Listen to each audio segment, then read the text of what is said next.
Assassin's Creed 2, a game that I will never forget. It is the game version of the series Breaking Bad. It's like the game that you once finish, you just feel like your memory of that game should be erased so that you could play that game again. This game also had a very significant impact on my life because at that time, I was probably at the most depressed state of my life. But more about that later in this video. First, we wanna talk about what made this game exactly so special. It might be surprising to you that the first thing is the soundtrack of the game. Now, most of the games that I liked had this specific thing that was really good. This thing similarly happened with me in Red Dead Redemption 2. The soundtrack in this game beautifully captures the environment and the mood that the developers wanted to portray, and it worked pretty good. I remember playing this game for the first time, and in the beginning the music was so happening, everything felt so happy, and it was just a normal day in Ezio's life, very beautiful. Then suddenly things started to change, and there was a change in Ezio's normal life, and the music exactly captured that. And I like that in certain parts of the game, the soundtrack will change according to the nature of the mission. And also in different cities, they had different soundtracks to create the vibe of that specific area. Especially to me,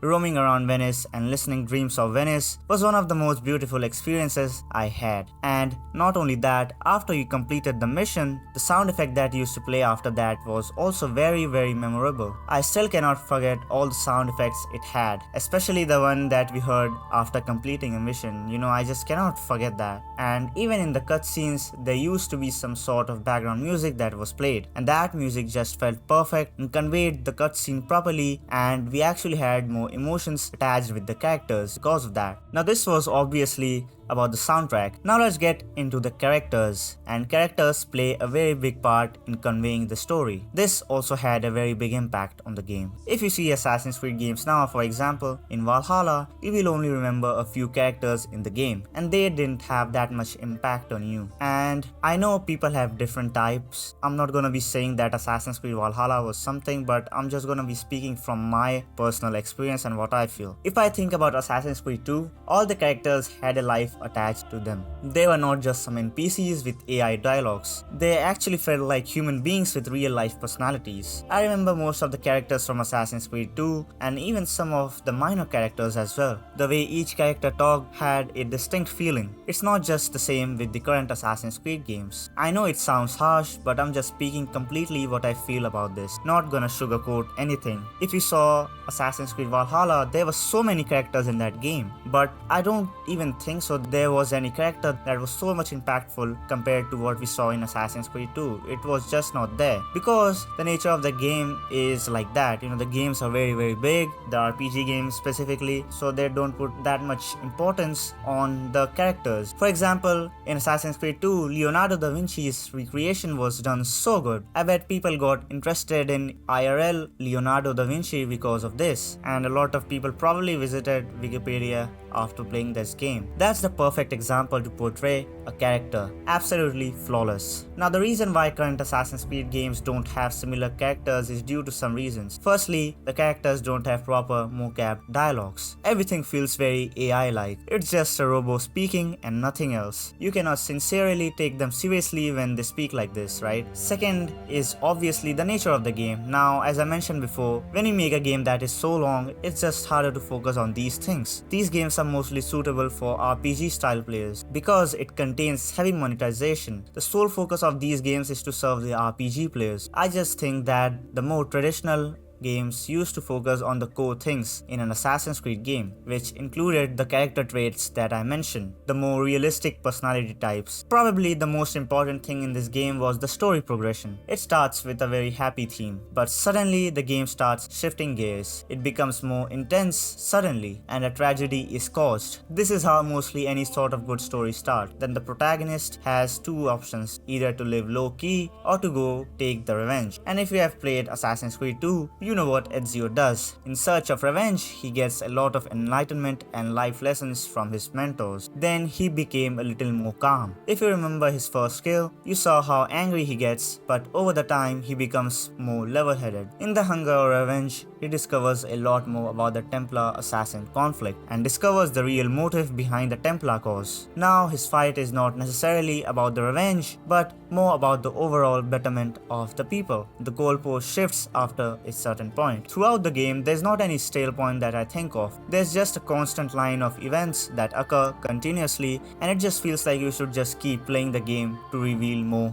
about it. Whereas if you see the newer Assassin's Creed games, it's more like you are playing missions to level up and upgrade your gears. Now the story and the level system can go both hand in hand, but currently there's an immense focus on actually the material stuff. Best way to say this is the reward system. In the traditional games, the reward system was actually unlocking more of the story. Obviously there were tool upgrades in these games as well, but not to the point that it becomes the sole purpose of the story progression. One more thing we forget is the modern day part, and I could confidently say Assassin's Creed 2 probably has the best of it. The whole Desmond story in this game creates it more dimensional, and I also like that Ezio's and Desmond's story gets attached at the very end. I wanna be honest, the whole era of Desmond was pretty goated. It was perfect, and it felt pretty mysterious as well to see what's gonna happen in modern day part as well as the past. We stay in excitement for every single part of this game. I like how Desmond's story is continued from the first Assassin's Creed game, and he starts from the room itself where he was kept by the Templars, or you can say the Abstergo, to know more about the Apple of Eden. Obviously, right? The whole purpose of this was to get the Apple of Eden, and by seeing Desmond's ancestor memories, they can know where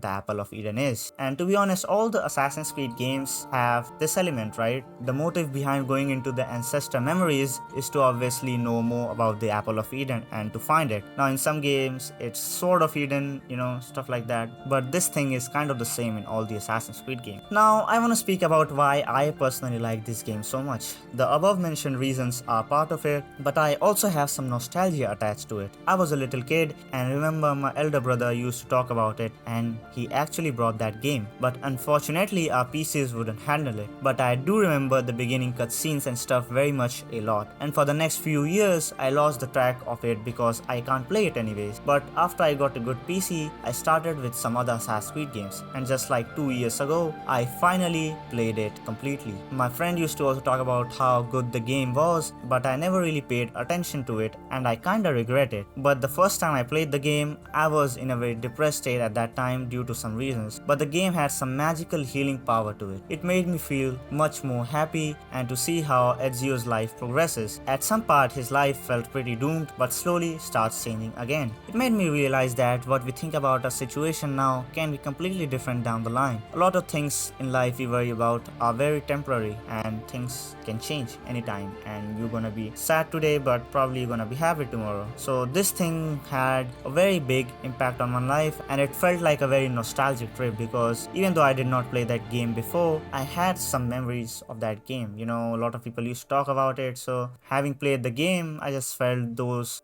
suggestions that I got before that you should play the game, and just felt like I achieved something in my life after playing this.